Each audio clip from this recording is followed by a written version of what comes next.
فخلف من بعدهم خلف اضاعوا الصلاة واتبعوا الشهوات فسوف يلقون غيا الا من تاب وآمن وعمل صالحا فأولئك يدخلون الجنة ولا يظلمون شيئا جنات عدن التي وعد الرحمن عباده بالغيب إنه كان وعده مأتيا لا يسمعون فيها لغوا إلا سلاما ولهم رزقهم فيها بكرة وعشيا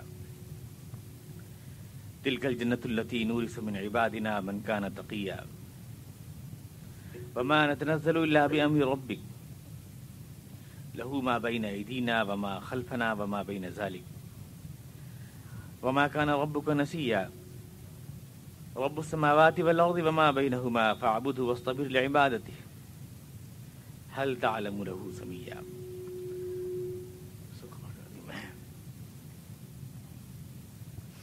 پھر ان کے بعد وہ ناخلف لوگ ان پیغمبروں کے جانشین ہوئے جنہوں نے نماز کو ضائع کیا اور خواہشات نفس کی پیروی کی، تو یقیناً وہ نتیجہ بد سے دوچار ہوں گے۔ البتہ جو لوگ توبہ کر لیں اور ایمان لے آئیں اور کام درست رکھیں تو یہ لوگ یقیناً جنت میں داخل کیے جائیں گے اور ذرہ برابر ان کی حق تلفی نہ ہوگی۔ ان کے لیے ہمیشہ رہنے والی جنتیں ہیں جن کا رحمان نے اپنے بندوں سے غیب کے ساتھ وعدہ کیا ہے، لیکن یہ وعدہ یقیناً پورا ہو کر رہنا ہے۔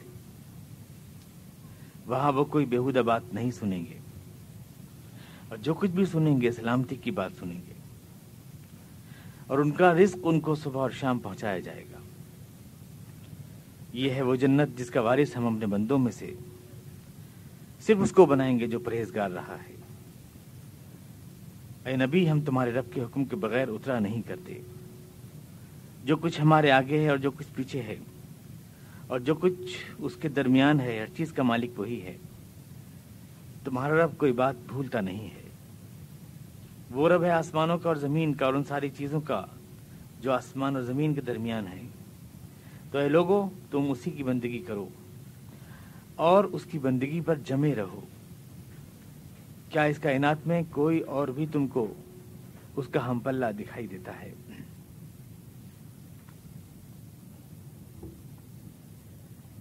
یہ سورہ مریم کے آخری آیات آپ کو اختتام کا شروعات ہوئی ہے۔ یہاں سے پیغمبروں کا تذکرہ تھا، پچھلی آیات میں آپ سن رہے تھے۔ میں ایک بات شروع میں کہہ دوں، بھول گیا تھا میں پچھلے ہفتے کہنے سے، یہ آیت سجدہ تھی۔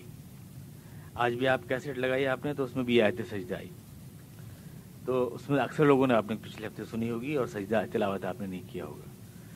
تو اس درس کے فوراً بعد آپ یہیں قبلہ رخ ہو کر سجدہ کر لیجئے تاکہ آپ کا یہ ڈیو اتر جائے۔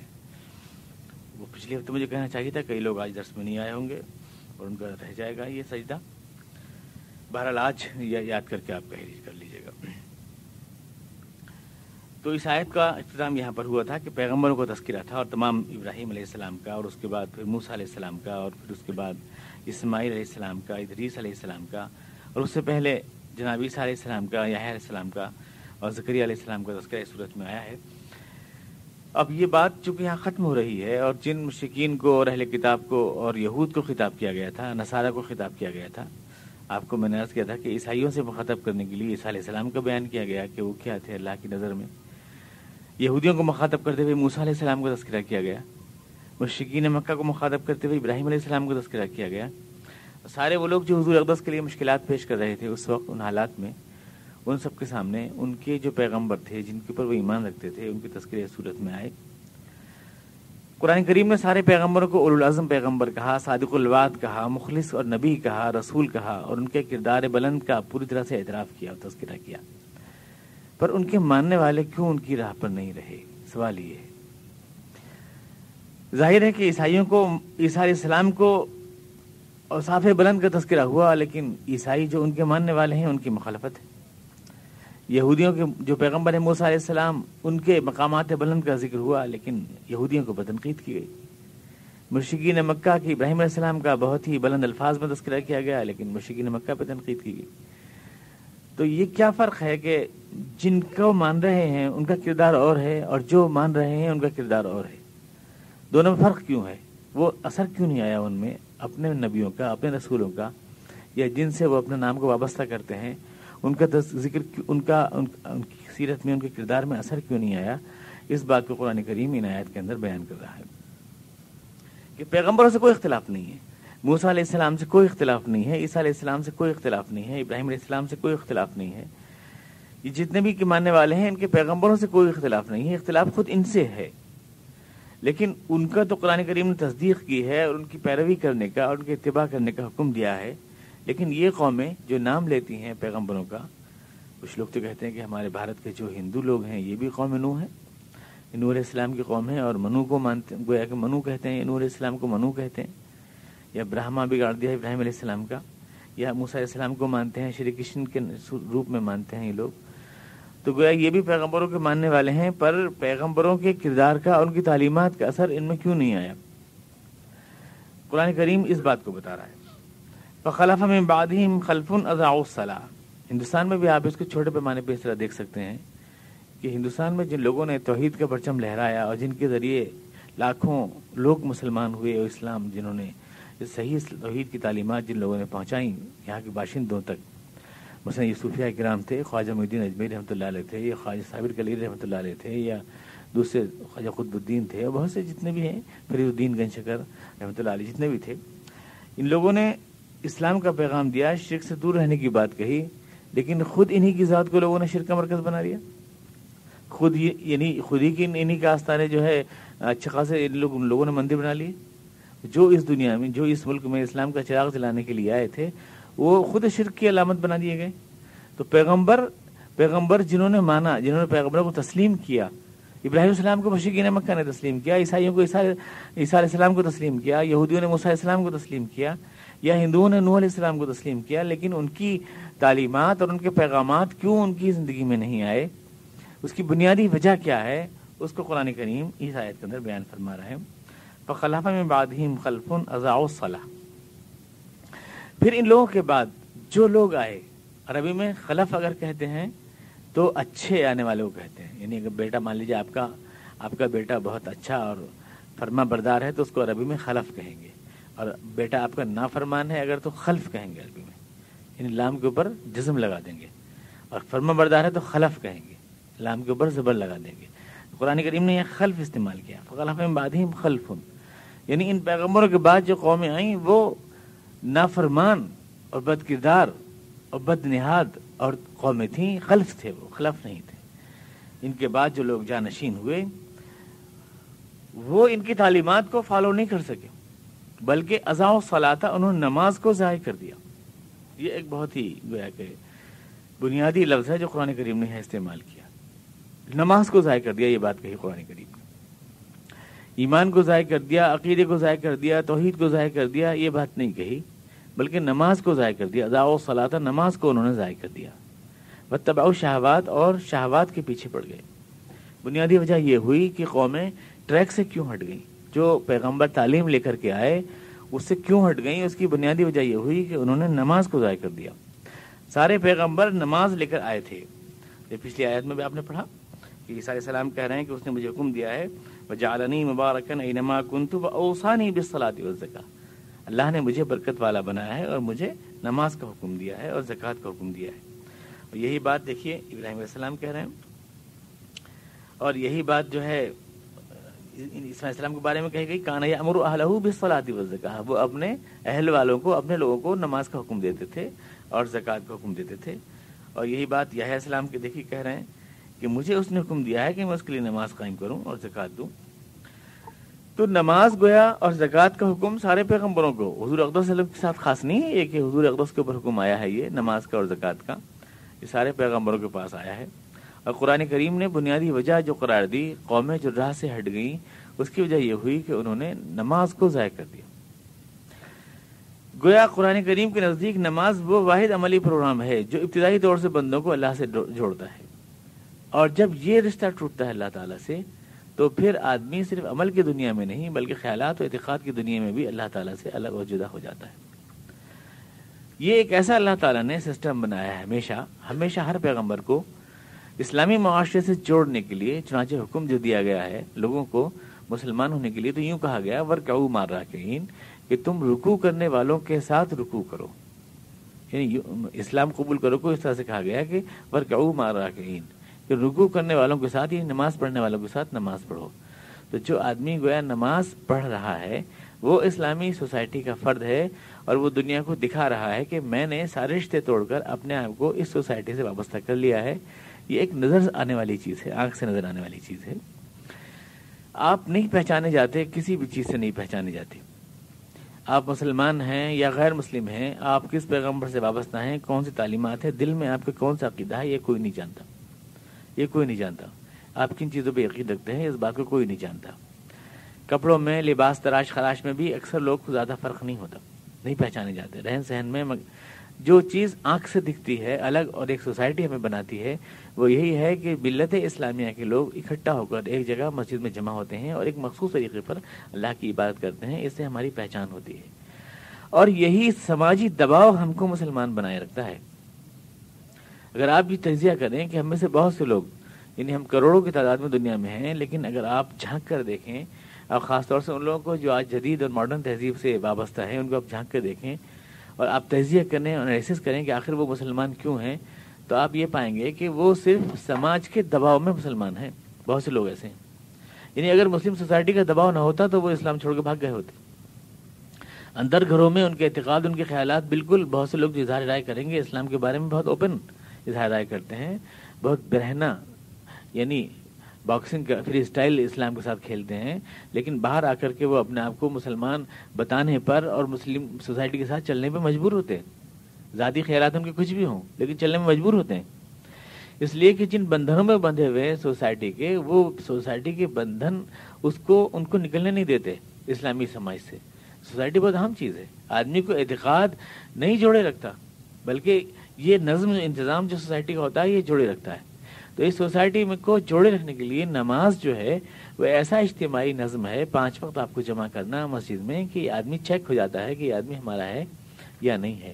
اس لیے حضور اقدس کے زمانے میں تو باقاعدہ مسلمانوں کی پہچان یہ تھی کہ وہ مسجد میں آئے، وہ یہ حاضری تھی، جیسے اٹینڈنس اسکول کی ہوتی ہے ایسے حاضری تھی مسلمانوں کی، جیسے فوج کی یعنی بیرک میں جو ہے فوجیوں کی حاضری ہوتی ہے، جو بھی آ گیا گویا کہ وہ فوجی ہے، جو نہیں آیا اس کا کورٹ مارشل ہو جاتا ہے، اس طرح کی حاضری تھی مسلمانوں کے لیے کہ یہ ایک اسلامی سوسائٹی کا فرد اپنے آپ کو کھلم کھلا ماننے کے لیے مجبور ہے۔ بنو بھاوے نے اپنی تفسیر میں لکھا ہے روح القرآن میں کہ میں تو اللہ کو مانتا ہوں اور میں محمد صاحب کو بھی مانتا ہوں، پر لوگ مجھے مسلمان کیوں نہیں کہتے؟ یہ انہوں نے سوال کیا ہے تفسیر میں، مجھے لوگ مسلمان کیوں نہیں مانتے؟ مسلمان اس لیے نہیں مانتے کہ آپ خود مسلمانوں کے معاشرے میں شامل ہونے کے لیے تیار نہیں، مسجد میں آ کر ہمارے امام کے پیچھے نماز پڑھنے کے لیے تیار نہیں، ہمارا گوشت کھانے کے لیے، ہمارے ہاتھ کا ذبیحہ کھانے کے لیے تیار نہیں۔ حضور نے بالکل آسان اور سمپل پہچان بتائی ہے مسلمان کی، من صلی صلاتنا ومن اکل ذبیحتنا فہو مسلم، جو آدمی ہمارے امام کے پیچھے نماز پڑھ لیتا ہے اور ہمارا مارا ہوا ذبیحہ کھاتا ہے وہ آدمی مسلمان ہے۔ یعنی اتنا سمپل ڈیفینیشن ہے، بالکل آسان۔ اس دور میں تو بہت مشکل ہے مسلمان کی پہچان، بڑا ٹیڑھا بھیڑا مسئلہ ہو گیا ہے، نہ جانے کتنی شرطیں ہیں، نہ جانے کتنی کنڈیشنز ہیں تو جا کے آدمی مسلمان ہوتا ہے۔ حضرت والا نے جو بنا رکھا ہے دستور العین 10,000 صفحات کا، اس کی ایک ایک لائن سے جب تک آدمی پوری طرح متفق نہ ہو اس کو اسلام کا سرٹیفکیٹ نہیں ملتا۔ یعنی ہم اگر حضرت کی کسی ایک بات سے بھی اختلاف ہے تو ملعون و مردود ایک دم دائرہ اسلام سے خارج ہو جاتا ہے، لیکن حضور نے کتنا آسان، من صلی اللہ علیہ وسلم، جو ہماری نماز پڑھی، نماز سے پہچان ہو رہی ہے ہماری کہ ہم اس سوسائٹی کے فرد ہیں، اس کے ساتھ شامل ہیں، اس کے ساتھ رہنا چاہتے ہیں۔ تو جو قومیں بھاگتی ہیں وہ سب سے آسان چیز ہے یہی، ظاہر ہے، اور ایسا سسٹم ہے یہ اصل میں ہر دور میں نماز جو رہا ہے وہ قرآن پڑھنے کا ایک اسٹائل ہے۔ اگر آپ غور کریں قرآن کریم میں جگہ جگہ نماز پڑھنے کو قرآن کریم پڑھنے سے تعبیر کیا گیا ہے۔ مثلا اقیم الصلاۃ لدلوک الشمس الی غسق اللیل وقرآن الفجر، قرآن الفجر سے مراد ہے نماز فجر، قرآن فجر سے مراد ہے نماز فجر۔ نماز کو قرآن کہا گیا قرآن کریم میں، جگہ جگہ کہا گیا کہ فقرؤوا ما تیسر من القرآن، پڑھ لو جو تمہارے لیے آسان ہو قرآن پڑھنا، وہاں پر مراد ہے نماز پڑھنا، جو تمہارے لیے آسان ہو نماز پڑھنا، لیکن اس کو قرات قرآن کہا گیا۔ تو گویا نماز جو ہے وہ قرآن پڑھنے کا ایک اسلوب ہے جو خدا نے ہمیں عطا کیا ہے۔ قرآن کے پڑھنے کا صحیح طریقہ یہ ہے اللہ کا کہ ہم ہاتھ جوڑ کر اس کے سامنے کھڑے ہوں، جھکیں، رکوع میں جائیں، کبھی گر جائیں، کبھی سر رکھ دیں، ماتھا زمین کے اوپر رکھ دیں، کبھی پھر کھڑے ہو جائیں، ایسے سے اللہ کا حضور گر گر کے، تڑپ تڑپ کے، ہاتھ اٹھا اٹھا کے اس قرآن کو ہم پڑھیں۔ یہ قرآن پڑھنے کا ایک طریقہ اللہ تعالیٰ نے ہمیں دیا ہے جس کو ہم نماز کہتے ہیں۔ اس لیے تلاوت کلام پاک کے بغیر نماز نہیں ہوتی، یعنی قرآن کریم پڑھنے کا ایک اسٹائل ہے قرآن کریم نے جو ہمیں دیا ہے۔ نماز اصل میں قرآن شریف کی تلاوت اور ہر دور میں اللہ کی کتابوں کی تلاوت کا ایک طریقہ رہا ہے نماز۔ تو ایک طرف تو ہمیں یہ جوڑتی ہے اللہ کے الفاظ سے، اور دوسری طرف ہمیں سماجی اعتبار سے مسلمانوں کا ایک سوسائٹی کا فرد بناتی ہے۔ یہ نماز جو ہے اندر سے ہمیں اللہ کے احکامات سکھاتی ہے۔ ہم تو خیر سمجھ کے پڑھتے نہیں، اس لیے وہ فائدہ ہمیں ہوتا نہیں، لیکن حکم تو یہی ہے کہ سمجھ کے پڑھا جائے، قرآن کریم کی تلاوت سمجھ کے کی جائے۔ تو اگر ہم قرآن کریم کی تلاوت سمجھ کر، یا موسیٰ علیہ السلام کے زمانے میں تورات، یا عیسیٰ علیہ السلام کے زمانے میں انجیل، یا جو بھی رہی ہو کتاب جس زمانے میں رہی ہو، اگر سمجھ کے پڑھی جائے تو ظاہر ہے کہ ایک طرف تو اس سے ہمیں آگاہی حاصل ہوگی، دوسری طرف 5 وقت ہمارا دل، ہمارا جذبے پاک ہوں گے، ہمارا دماغ، ذہن اللہ سے لگے گا، دنیا کی آلائشوں سے، دنیا کی گندی چیزوں سے ہم الگ ہو جائیں گے، ہمارے دل میں جو گندگیاں بھر جاتی ہیں، میل بھر جاتا ہے، وہ سب ہمارا دھل جائے گا۔ اس کو حضور نے مثال دی ہے کہ تم میں سے کوئی آدمی اگر 5 مرتبہ نہائے دریا میں جا کر تو کیا کوئی میل رہے گا اس کے جسم پر؟ نہیں رہے گا۔ تو ہمارا جو کچھ بھی زندگی میں ہم رہتے ہیں، نئی گند میں ہم رہتے ہیں، گندے گانے ہمارے کان میں پڑ گئے، گندے خیالات ہمارے ذہن میں آ گئے، گندی چیزیں ہماری آنکھوں سے آ گئیں، وہ سب ہماری مسجد میں آ کر اللہ کے سامنے جب ہم سر جھکاتے ہیں، امت مسلمہ کے ساتھ اللہ کا کلام پڑھتے ہیں، ہماری زبان پر اللہ کا کلام ہوتا ہے، سر اس کے آگے جھکا ہوتا ہے، دل بھی جھکا ہے کیونکہ ہم اس کا کلام پڑھ رہے ہیں، سر بھی جھکا ہے کیونکہ نماز میں ہم رکوع سجود کر رہے ہیں، تو یہ مکمل جو پریکٹس ہوتی ہے یہ ہمیں اسلامی سوسائٹی کا ایک مستقل ممبر بنا دیتی ہے، رکن بنا دیتی ہے۔ اور جب یہ ڈسپرس ہوتا ہے سسٹم تو پوری سوسائٹی ڈسپرس ہو جاتی ہے۔ اسی کو اللہ نے کہا کہ یہ قومیں جو برباد ہوئیں اور ضائع ہوئیں اس لیے کہ انہوں نے نماز کو ضائع کر دیا۔ اب نماز کو ضائع کرنے کا مطلب کیا ہے، اس کو بھی سمجھیں آپ۔ نماز کو ضائع کرنے کا مطلب کیا ہے؟ فخلف من بعدہم خلف اضاعوا الصلاۃ، انہوں نے نماز کو ضائع کر دیا۔ سادے طور سے تو آپ کہہ سکتے ہیں کہ نماز کو ضائع کرنے کا مطلب یہ ہے کہ نماز پڑھی نہیں، یا نماز خشوع خضوع کے ساتھ نہیں پڑھی، یا جماعت کے ساتھ نہیں پڑھی، یا جلدی جلدی رکوع سجدے کیے، یہ نماز کو ضائع کرنے کا مطلب ہے۔ آپ یہ معنی لے سکتے ہیں چاہے تو، اس کے معنی حضرت عمر فاروق نے بھی ارشاد فرمایا ہے، کہا کہ من ضیعھا فہو لکل شیء ضیع، جو آدمی نماز کو ضائع کرے گا وہ تو دین کی ہر شے کو ضائع کر دے گا، اس لیے کہ یہ اصل ہے، یہ سب سے آسان ہے، سب سے آسان۔ فلا صدق ولا صلی، قرآن کریم میں کہا گیا کہ جو آدمی نماز پڑھ کر اپنے ایمان کو ثابت نہیں کر سکتا، فلا صدقہ، وہ تصدیق نہیں کر سکا اپنے ایمان کی، اس لیے کہ وہ نماز نہیں پڑھ سکا۔ لا الہ الا اللہ کا جو دعویٰ کیا تھا، اس دعوے کو جب اتنے آسان سے امتحان میں وہ ثابت نہ کر سکا تو آگے کیا کرے گا؟ آگے کیا کرے گا؟ جو آدمی اللہ کے سامنے سر نہیں جھکا سکتا، سر کٹائے گا کیا اللہ کے لیے؟ کیسے کٹا لے گا؟ تو ظاہر ہے کہ سب سے پہلی تصدیق ہے، اسی کو عمر فاروق اللہ نے فرمایا۔ لیکن اگر آپ گہرے طور سے جائیں تو قرآن کریم نے بڑا بامعنی لفظ بولا ہے، اضاعوا الصلاۃ، نماز کو ضائع کر دیا بولا قرآن کریم نے۔ حدیث رسول کو سامنے رکھ کے ہم سمجھیں کہ اللہ کے رسول نے ارشاد فرمایا، جگہ جگہ حدیث میں الصلاۃ عماد الدین، آپ نے فرمایا نماز جو ہے وہ دین کا ستون ہے، اسلام کا ستون ہے، یعنی اس کے اوپر پوری اسلام کی ایمانت کھڑی ہوتی ہے۔ پہلے ستون بناتے ہیں آپ، ستون پہ آپ چھت ڈالتے ہیں، تو اس کے اوپر عمارت کھڑی ہوتی ہے۔ گویا اسلام کو قائم کرنے کے لیے نماز کو قائم کرنا ضروری ہے۔ اس کی دوسری حدیث میں آپ نے ارشاد فرمایا، من اقامہا اقام الدین، جو نماز کو قائم کرتا ہے وہی دین کو قائم کر سکتا ہے۔ من اقامہا اقام الدین، جو نماز کو قائم کرتا ہے، اقامت دین کی جو بات کرتے ہیں ان کو گویا اقامت صلاۃ کرنی چاہیے۔ تو نماز گویا ہمیں اقامت دین کے لیے تیار کرتی ہے، اس کا مطلب یہ ہوا، یعنی نماز کا ستون اس لیے ہے کہ اس پر اسلام کی چھت ڈالی جائے، اس لیے ہے۔ تو نماز ہمیں اقامت دین کے لیے ضائع کرتی ہے۔ اقامت دین ہم کیوں نہیں کر پا رہے، یعنی دین کو دنیا میں غالب کیوں نہیں کر پا رہے؟ اقامت دین کو غالب کرنا، تو دین کو ہم دنیا میں غالب کیوں نہیں کر پا رہے؟ یہ ایک سوال ہے ہمارے سامنے جبکہ ہم نماز پڑھتے ہیں۔ اور حدیث رسول میں کہا گیا کہ نماز آپ پڑھیں گے تو دین کو آپ قائم کر دیں گے، یعنی نماز کا لازمی نتیجہ یہ نکلے گا کہ دین غالب ہو جائے گا اس کے نتیجے میں، لیکن ہم تو نہیں غالب کر پا رہے دین کو۔ اس چیز کو ایک بار نماز کے درس میں تفصیل سمجھا چکا ہوں آپ کو، اور اس کو دہرانے کی ضرورت نہیں ہے کہ نماز کس طرح سے ہمیں اس مقصد کے لیے تیار کرتی ہے، اور کس طرح سے ہمارے اندر وہ چیزیں پیدا کرتی ہے کہ ہم دین کو دنیا میں غالب کر سکتے ہیں. ہمارے اندر نظم پیدا کرتی ہے، ایک امیر کی آواز پہ ہمیں جھکنا اٹھنا سکھاتی ہے، ایک وقت کی پابندی ہمیں سکھاتی ہے، طہارت نفس جسم کی طہارت ہمیں دیتی ہے. بہت سی باتیں ہیں جو نماز کے ذریعے ہمیں حاصل ہوتی ہیں. نظم، اطاعت، ڈسپلن، سب کچھ ہمیں حاصل ہوتا ہے. اللہ سے ہمارا دل جوڑتا ہے، جذبے اس کے لیے ہمارے وقف ہوتے ہیں. یہ ہماری نفسیاتی تربیت ہوتی ہے. بہت سی چیزیں ہیں. اور خود حضور اقدس نے فرمایا، صلاۃ خوف کے بارے میں فرمایا کہ نماز آپ پڑھتے ہیں تو اس سے جو ہے سرحد پر لڑنے والے مجاہدوں کو تقویت ملتی ہے. اور سرحد پر لڑنے والے مجاہد، میں نے ایک بار ابسرس کیا تھا کہ لوگ آج کل نماز کو اور جہاد کو ورسز مطلب بنا کے پیش کرتے ہیں کہ یہ نماز والے ہیں، یہ جہاد والے ہیں، ایسا پیش کرتے ہیں لوگ. نماز کا جہاد سے کوئی مقابلہ ہے یا کوئی لڑائی ہے یا دین سے کوئی لڑائی ہے؟ حالانکہ نماز تو دین کا ستون ہے. نماز تو پہلی چیز ہے، کوئی لڑائی نہیں ہے. کوئی بھی آدمی کو اگر گریجویشن کرنا ہے تو اے بی سی ڈی سے اس کی کوئی لڑائی تھوڑی ہے.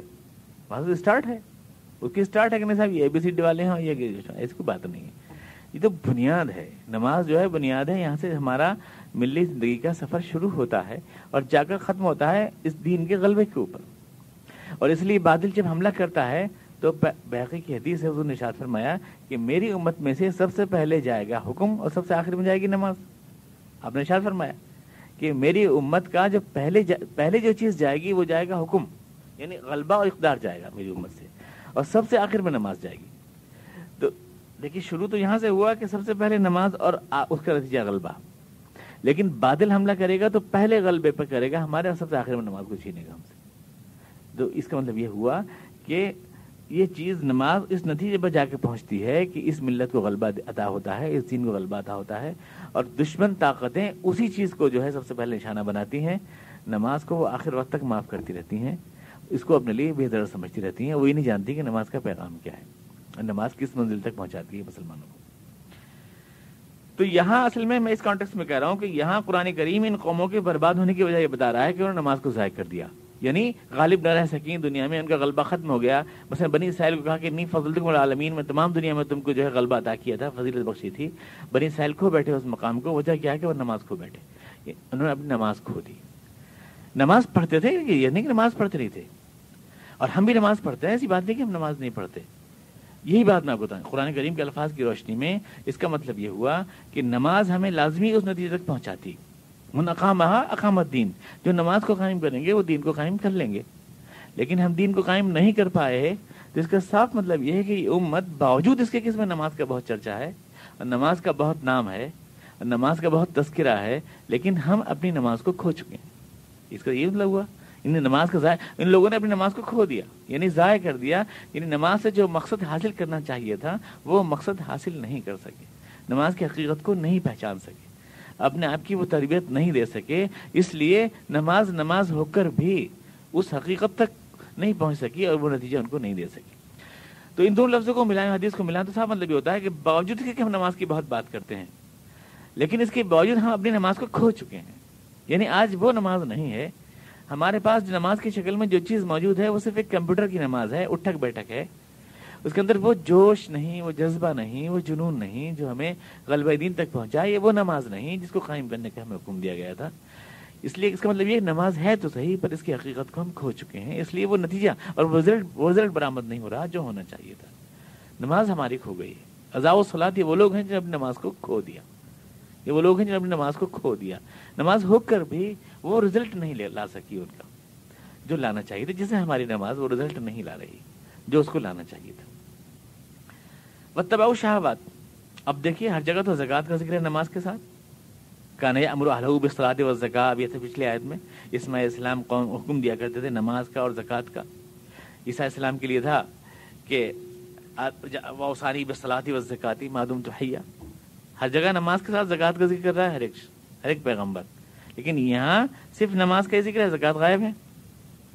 فخلف من بعدہم خلف اضاعوا الصلاۃ واتبعوا الشہوات. اس کے بعد وہ قوم اٹھی، وہ قوم جو قومیں آئیں انہوں نے نماز کو کھو دیا اپنی، اور واتبعوا الشہوات، اور خواہشات نفس کے پیچھے پڑ گئے. تو نماز کو کھونے کا تو مفہوم میں نے آپ کو بتا دیا. نماز کھونے کا مفہوم ہے کہ نماز ہو کر بھی نماز ہو کر بھی اس مقصد کو ذہن میں تازہ اگر نہیں کر سکی جس کے لیے وہ نماز ہے، یعنی اقامت دین، اقامت صلاۃ ہے، اقامت دین کے لیے، من اقامہ اقامت دین، حضور کے الفاظ ہیں، میرے الفاظ نہیں ہیں، اس کے لیے اگر وہ مقصد کے لیے ہمیں تیار نہیں کر رہی تو ہم نے نماز کو کھو دیا، اپنے ضائع کر دیا اس کو ہم نے۔ بالکل یہی بات ہے جو سورہ معون میں کہی گئی ہے، ارأیت الذی یکذب بالدین، اے رسول آپ جانتے ہیں وہ شخص کون ہے جو دین کو جھٹلاتا ہے؟ فذلک الذی یدعو الیتیم ولا یحض علی طعام المسکین، یہ وہ آدمی ہے جو یتیم کو دھکے دیتا ہے اور مسکینوں کو کھانا کھلانا نہیں چاہتے۔ ولا یحض، فویل للمصلین، افسوس ہے ان نمازیوں پر، فویل للمصلین، دیکھ آپ ترجمہ دیکھ لیجئے، افسوس ہے ان نمازیوں پر، الذین هم عن صلاتهم ساہون، جو اپنی نماز کو بھی بھول گئے، یعنی نماز پڑھی پر اتنا نہیں کہ یتیم کو کھانا کھلا دیتے، مسکین کے ہاتھ پکڑ لیتے، کیا نماز ہے؟ نماز سے کچھ حاصل نہ ہوا، مطلب فویل للمصلین الذین هم عن صلاتهم ساہون، افسوس ان نمازیوں پر جو اپنی نماز کو بھی بھول گئے، الذین هم یراؤون، جو نماز کا دکھاوا تو بہت کرتے ہیں، ویمنعون الماعون، لیکن کوئی چھوٹی سی چیز بھی مانگے تو اس کو دینے کے لیے تیار نہیں ہوتے، یہ ہے نماز کا کھونا۔ فویل للمصلین الذین هم عن صلاتهم ساہون الذین هم یراؤون ویمنعون الماعون۔ تو یہاں صلاۃ کا تذکرہ تو کیا، زکوٰۃ کا تذکرہ نہیں کیا اس قرآن کریم نے، اس لیے کہ جب صلاۃ کی حقیقت نکل جائے گی تو یمنعون الماعون کی ذہن خود پیدا ہوگی، یعنی جو آدمی اپنی نماز کو بھول گیا وہ دوسرے کے حقوق کو کیا پہچانے گا جب اللہ کے حقوق کو نہیں پہچانا۔ جب اللہ کی یاد دل سے نکلتی ہے تو خواہشات نفس دل کو گھیر لیتی ہیں، ابھی کہا نا اضاعوا الصلاۃ واتبعوا الشہوات، نماز کو کھو دیا اور شہوات دل نے دل کو گھیر لیا، یعنی جب اللہ سے دل خالی ہوا تو خواہشات نے دل کو پکڑ لیا، اور جب دل کو خواہشات پکڑ لیں، لذات دنیا پکڑ لیں، قرآن کریم کے تیسرے پارے میں بتایا گیا ہے کہ خواہشات کیا ہیں، شہوات کیا ہیں۔ اللہ زین للناس حب الشہوات، انسانوں کے دل کو اچھی لگتی ہیں شہوات، کیا ہے وہ شہوات؟ من النساء والبنین والقناطیر المقنطرہ من الذهب والفضة والخیل المسومہ والانعام والحرث، یہ چیز ہے جس کے لیے آدمی مر جاتا ہے، عورتیں ہیں اور گھوڑے ہوئے بہت، کھیتیاں ہونی چاہیے لہلاتی ہوئی، مال و دولت کے ڈھیر ہونے چاہیے، ذهب فضہ سونا چاندی ہونا چاہیے، ریپوٹیشن شان شوکت ہونی چاہیے، یہ شہوات ہیں، آدمی کی خواہشات ہیں۔ قرآن دونوں لفظوں کو ایک ساتھ بول رہا ہے، نماز گئی شہوات آئی، یعنی جب اللہ کے آگے سر جھکنا بھول جاتا ہے تو پھر خواہشات میں ہمارا دل ڈوب جاتا ہے، پھر ہم کہاں اس قابل رہتے ہیں، پھر تو ہم اپنے آپ سے مٹنے کی فکر میں لگ جاتے ہیں، ہم کیا پھر جب دنیا میں جب اللہ سے ہمارا دل نہیں چمٹا تو دولت سے چمٹے گا، دنیا سے چمٹے گا۔ جو لوگ نماز کو قائم نہ کر پائیں گے وہ زکوٰۃ بھی نہیں دے پائیں گے، زکوٰۃ بھی نہیں دے پائیں گے، اس لیے کہ نماز قائم نہ کرنے کا مطلب یہ ہوا کہ دل اللہ سے الگ ہے، چمٹا ہوا نہیں ہے، اللہ سے چمٹ کر دنیا سے چمٹ جائے گا، جس کا دل دنیا سے چمٹ جائے گا وہ کیا زکوٰۃ کے لیے ہاتھ کھولے گا؟ اس کو تو چمڑی جائے پر دمڑی نہ جائے والی بات ہوگی، یعنی اس کے لیے لذات دنیا زیادہ اہم ہو جائیں گی۔ اس لیے تباہ شہوات کے لفظ میں بات پوشیدہ ہے، وہ بات پوشیدہ ہے کہ جب انسان نماز کی حقیقت کو کھوتا ہے تو سارے دین کو کھو دیتا ہے، سارے دین کھو جاتا ہے، یعنی جب اللہ سے ہمارا رشتہ کمزور ہو جاتا ہے تو پھر ہم یہ ساری چیزیں کیسے کر پائیں گے؟ جو آدمی 5 منٹ اللہ کے لیے نہیں دے سکتا مسجد میں آ کر، وہ جیب میں کمایا ہوا پیسہ کیسے دے گا اللہ تعالیٰ کے لیے؟ وہ کیسے دے گا؟ تو ان دونوں چیزوں کو تو آپس میں جوڑ ہے، نماز جاتی ہے تو زکوٰۃ بھی جاتی ہے، یعنی پورا ہی دین جاتا ہے، پھر دین کا پورا سوچ چلی جاتی ہے، یہ ہوا کا رخ بتاتی ہے۔ نماز جو ہے آدمی کی سیرت کا رخ بتاتی ہے، نماز یعنی کہنے کو تو یہ کیا ہے کہ صاحب چلے گئے نماز میں ہے کیا، کون سی قربانی دینا پڑ رہی ہے، پر اس سے آپ کی شخصیت کا رخ پتہ چل جاتا ہے۔ بات بڑی بڑی کر رہے ہیں دنیا میں، اسلام لائیں گے، یہ کریں گے، وہ کریں گے، ہم کا کریں گے، ڈھمکا کریں گے، اور اللہ تعالیٰ کے لیے 10 منٹ نہیں نکال پا رہے ہیں، سب ظاہر ہے کہ سب بیکار کی باتیں، الفاظ ہیں، خالی کھوکھلے الفاظ ہیں۔ جب اللہ کے لیے اتنی ساری قربانی نہ دے پا رہے تو آگے کیا دے پائیں گے؟ یہاں سے کردار کی بہت بڑی آزمائش ہوتی ہے۔ نماز جو ہے وہ ہمارے کردار کی آزمائش ہے، جیسے ہوا کی پہچان کے لیے بنا دیتا ہے نا ایک مور، ادھر کی ہوا چل رہی تو ادھر کو منہ ہو جاتا ہے تو وہ بتا دیتا ہے کہ ہوا کون سے رخ کی ہے۔ تو نماز ہم کو یہ بتا دیتی ہے کہ ہماری سیرت کا رخ کیا ہے، ہم اللہ سے جڑے ہوئے ہیں کہ ہم دنیا سے جڑے ہوئے ہیں، ہم اللہ کو کتنی اہمیت دیتے ہیں اپنی زندگی میں، دنیا کو کتنی اہمیت دیتے ہیں زندگی میں۔ اور جب نماز زندگی سے جاتی ہے تو حضرت عمر کے الفاظ میں پھر پورا دین چلا جاتا ہے۔ من ضیعھا فہو لکل شیء اضیع، حضرت عمر فرماتے ہیں جو نماز کی اہمیت کو نہیں سمجھ رہا وہ دین کی کسی شے کی اہمیت کو سمجھ ہی نہیں سکتا۔ یہ چھوٹا سا امتحان، اس ہر وقت کا امتحان رکھا ہے اللہ تعالیٰ نے۔ آسان چیز ہے اس لیے ہر وقت رکھی ہے، جو چیز آسان ہوتی ہے وہ ہر وقت ہوتی ہے، جو چیز بہت مست ہوتی ہے وہ بھی ہر وقت ہوتی ہے۔ ہمارے لیے ہوا بہت ضروری ہے سانس لینا بہت ضروری ہے، لہٰذا ہر وقت ہے. غذا اتنی ضروری نہیں ہے، لہٰذا دن میں 2 ٹائم. جو چیز جتنی زیادہ مست ہوتی ہے اتنی زیادہ اس کی کثرت ہوتی ہے. نماز کی کثرت کی وجہ یہ ہے کہ ہمارے لیے بہت ضروری ہے. دنیا بہت گندی ہے، شیطان کی چالیں بہت سخت ہیں. بار بار اللہ کے دربار میں جا کر ہمیں اپنے آپ کو دوبارہ چارج کرنے کی ضرورت پڑتی ہے. ہماری بیٹری ڈاؤن ہو جاتی ہے، بار بار ضرورت پڑتی ہے. ذرا بھی دیر لگ جائے تو یہ بیٹری بیٹھ جاتی ہے، پھر بیٹھ جاتی ہے. دوبارہ اس کو چارج کرنا بھی ممکن نہیں رہتا. اس لیے ضروری ہے صبح سو کر اٹھتے ہی، اس سے پہلے کہ کسی چیز میں لگیں، اللہ کے سامنے چلے گئے. دوپہر کو کام میں لگے، کام بڑھ گئے، کام کے اندر ہم بھول گئے، پھر جا کے اپنے آپ کو دھوئی آئے. جلدی سے اٹھے دکان پر سے کہیں سے، پھر دھوئی آئے. شام کو بہت زور شور ہوتا ہے، بہت زیادہ دباؤ ہوتا ہے، پریشر ہوتا ہے، اس وقت جا کے پھر اپنے آپ کو دھوئی آئے. شام آ رہی ہے، دن اور رات کا سنگم ہے، پھر گئے بستر پہ جانے سے پہلے پھر اللہ کو یاد کریے. یعنی ہر وقت کا ایک اللہ تعالیٰ نے بدلتے ہوئے ٹائم کے ساتھ ہمیں یہ دیا ہے تاکہ ہر وقت جائیں اور اس آستانے میں جا کر جو طاقت کا، قوت کا اور حرارت کا خزانہ ہے وہاں سے اپنے لیے ہم طاقت حاصل کر لیں. جو اس چیز کو بھول جاتی ہیں قومیں، الفاظ کتنے ہی بولیں پھر وہ زندہ نہیں رہ پاتی. ایک لفظ میں قرآن نے کہہ دیا. یہ کیوں برباد ہوئی قومیں، کیوں ختم ہو گئی ساری قومیں؟ اس لیے کہ انہوں نے نماز کو کھو دیا. اضاء الصلاۃ. جو اللہ نے، میں نے آپ کو بتایا کہ فرعون کے مقابلے میں، مشرکین مکہ کے مقابلے میں، پیغمبروں کو ان کی ساری قوموں کے مقابلے میں اللہ تعالیٰ نے مقابلہ کرنے کے لیے جو پروگرام دیا وہ یہی تھا کہ اقاموا الصلاۃ، نماز قائم کرو. ہر دفعہ یہ دیا نماز قائم کرو. تو نماز آپ میں مظالم کا مقابلہ کرنے کی طاقت پیدا کرتی ہے، اللہ سے آپ کو جوڑتی ہے، صاف ظاہر ہے ساری چیزیں آپ میں پیدا کرتی ہے. اور جس کی نظر میں اس کی اہمیت نہیں ہے، ظاہر ہے اس کی نظر میں دین کی اہمیت نہ کریں، اس کا وہی نتیجہ نکلنا چاہیے. فسوف یلقون غیا. پائیں گے وہ اپنا نتیجہ بد یہاں بھی اور آخرت میں بھی پائیں گے. الا من تابا، مگر وہ شخص اب بھی جو پلٹ آئے، لا من تابا، جو پلٹ آئے. وآمن، اللہ پر اپنا یقین مضبوط کر لے. وعمل صالحا، اپنا کام درست رکھے. عمل صالحا یعنی صحیح چلے، زیادہ ادھر ادھر بگڑے نہیں، یعنی نماز کو ضائع نہ کرے. مطلب عمل صالحا، نماز کو ضائع نہ کرے. تو ان کو استثناء ہے، یعنی وہ اللہ تعالیٰ اس بربادی سے دنیا اور آخرت کی انہیں بچا لیتا ہے، ان لوگوں کو بچا لیتا ہے. فاولئک یدخلون الجنہ. توبہ جو ہے وہ اسلام میں ایک ایسا سسٹم دیا ہے. ہندو دھرم میں تو بیچارہ جو غلطی کر لیا اس کے لیے کوئی راستہ ہی نہیں ہے. اب تو اسے اگلے جنم کے اندر گاجر مولی یا گھوڑا گدھا بن کے پیدا ہونا ہے، کوئی راستہ ہی نہیں بیچارے کے لیے، اس کے لیے دوبارہ لوٹ کے آ ہی نہیں سکتا ہے وہاں سے. لیکن اسلام نے ہمارے سامنے راستہ کھولا ہے کہ آپ کتنے بھی غلط ہوں، قومیں، فرد کتنے بھی ہوں، جس جگہ کھڑے ہیں اس جگہ سے دوبارہ پلٹ سکتے ہیں، پھر پلٹ سکتے ہیں، پھر صحیح راہ پہ آ سکتے ہیں. کوئی کبھی راستہ آپ کے لیے بند نہیں ہے. جب تک سانس ہے تب تک آس ہے آپ کے لیے. جب تک بھی آخری سانس نہیں ہے تب تک آپ کے لیے اللہ کے بڑے سے بڑے مقامات حاصل کرنے کی توقع ہے. چاہے ایک دفعہ بھی نماز نہ پڑھی ہو زندگی میں آپ نے. جنگ احد میں ایک صاحب آئے اور آنے کے بعد یہودی تھے، لیکن دیکھا کہ مسلمان کس مظلومی کے ساتھ لڑ رہے ہیں اور کیسی جرت کے ساتھ لڑ رہے ہیں اور اللہ پہ کیسا یقین ہے اور جنت کے وعدوں پہ کیسا یقین ہے. ایسے متاثر ہوئے کہ کود پڑے، اور کود پڑنے بعد تلوار چلائی اور شہید ہو گئے. حضور نے ارشاد فرمایا کہ جس شخص کو ایسا جنتی دیکھنا ہو جس نے ایک بھی نماز نہیں پڑھی تو اس کو دیکھ لے. بغیر کسی نماز کے پڑھے جنت میں چلا گیا یہ شخص. تو اگر ایک لمحہ بھی آپ کو مل جائے ایمان و یقین و توبہ کے ساتھ، تو یہ کتنی بڑی خدا کی رحمت ہے کہ وہ ہر وقت آپ کو واپس لینے کے لیے تیار ہے. آپ کو ہر وقت واپس لینے کے لیے تیار ہے. عرابی کی مثال آپ کو دی ہے، ترمذی شریف کی حدیث ہے کہ وہ اونٹنی کھو گئی اور اونٹنی مل گئی گاؤں والے کو اور خوش ہو گیا. اس طرح سے اللہ تعالیٰ خوش ہو جاتا ہے. اس طرح سے اللہ تعالیٰ کو بندے کی واپسی کا انتظار کرتا ہے. ندامت سے آنسو جتنے آپ بہا دیں اللہ کے سامنے، گناہ کے کتنے بھی دفتر ہوں سارے دھل جاتے ہیں ایک ہی آنسو سے، ایک ہی آنسو دھل جاتے ہیں. اللہ کے رسول نے ارشاد فرمایا، قسم خدا کی وہ آنکھ کبھی جہنم میں نہیں جائے گی.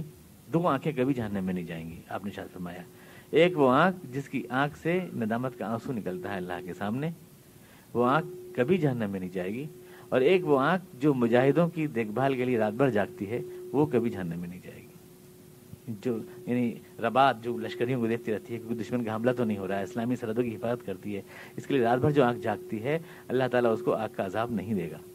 اور ایک وہ جو اللہ کے آگے آنکھ روتی ہے ندامت میں، شرمساری میں، اے اللہ میں گناہ گار تو ہوں پر میں غدار نہیں ہوں تیرا، شرمسار ہوں اپنے گناہ کے اوپر. اس بات کے اوپر اللہ تعالیٰ سب کچھ معاف کر دیتا ہے. موتی سمجھ کے شان کریمی نے چن لیے قطرے جو تھے میرے عرق انفعال کے.